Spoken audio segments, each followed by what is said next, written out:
Welcome to numerologist.com. My name is Vannessa. I'm from Beyond Your Sun Sign. This is your weekly tarot reading for March 6th to the 13th. All right, let's get started.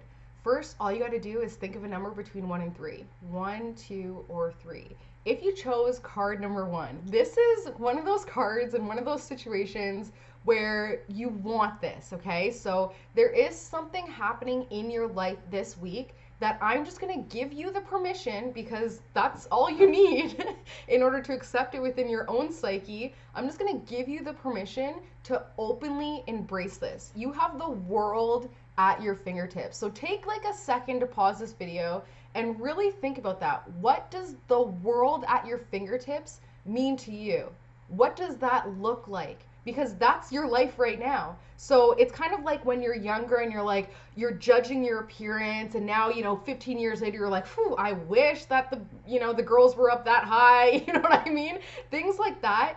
Basically, what I'm saying to you now is you have the youthful energy, you have the essence of youth when it comes to building something, when it comes to your projects, when it comes to being better about your life in whatever way that means. And you don't want to take another 15 years to look back on this time and be like, damn, I should have modeled when I was that, youthful. I should have, gone harder in sports when I had the knees for it. I'm telling you right now, you have what you need, the world at your fingertips, and everything poised to give you what you want, but you need to own that. So I'm giving you permission to own it. So once you own it, you relax into it, and it just naturally gravitates towards you, right? Going back to the analogy of sports, when it comes to having the knees and the drive and the ambition in order to go out for the sports, and you have the youth for it, yeah, I'm saying that there's a scout in the stands. So you're going to work your ass off. You're going to push. This is the time to do it, just this week. So utilize it. People are watching. The world is watching. You're fixed, you're energetic, you have everything that you need, but figure out what it is you want. What is the end goal? And then allow yourself to just align with it, because you have the world at your fingertips, right? Enjoy it, and congratulations.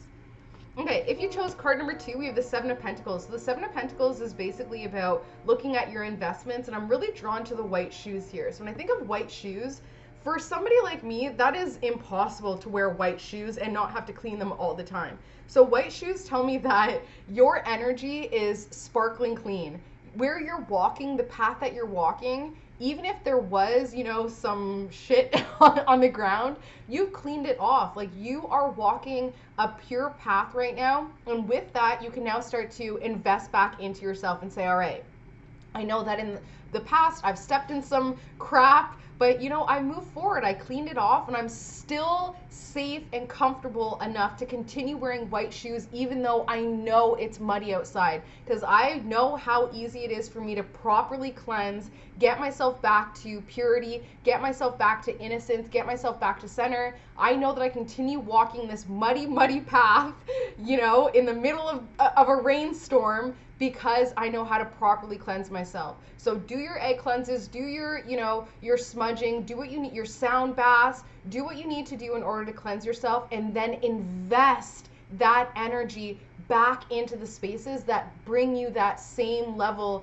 of cleansing, of feeling good, of healing. So it's about cleansing yourself this week in order for you to invest power back into yourself and your cleansing journey. Cleansing is a huge deal that people do not take seriously these days. Every person, that person who bumped into you at the gas station, dropped energy onto you. Would you not go and cleanse yourself and have that shower after, that dirty kid with muddy hands comes and touches you? We have to cleanse. We have to cleanse all the time.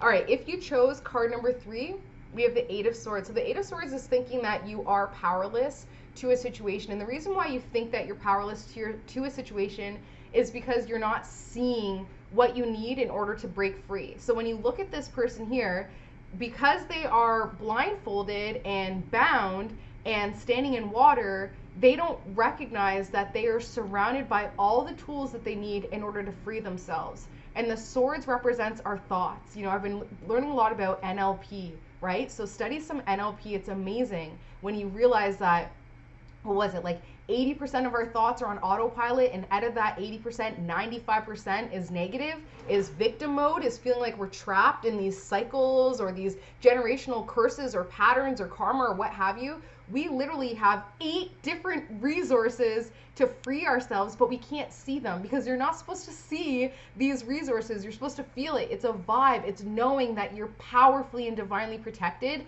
And even though it may seem like your feet are wet, oh my God, am I in water? Am I sinking? Like, where am I? You know that you are divinely protected. Recently, I've had to remind myself, what's the worst that could happen? Oh, I missed that bill payment. What's the worst that could happen? Okay, I gotta file bankruptcy. What's the worst that could happen? These are things where I'm like, what is the worst? The worst case scenario is death. But with all my studying of past life and regressions, I'm like, I don't fear death. So it's really freed me in the fact where I'm like, what's the worst that could happen? It ain't that bad.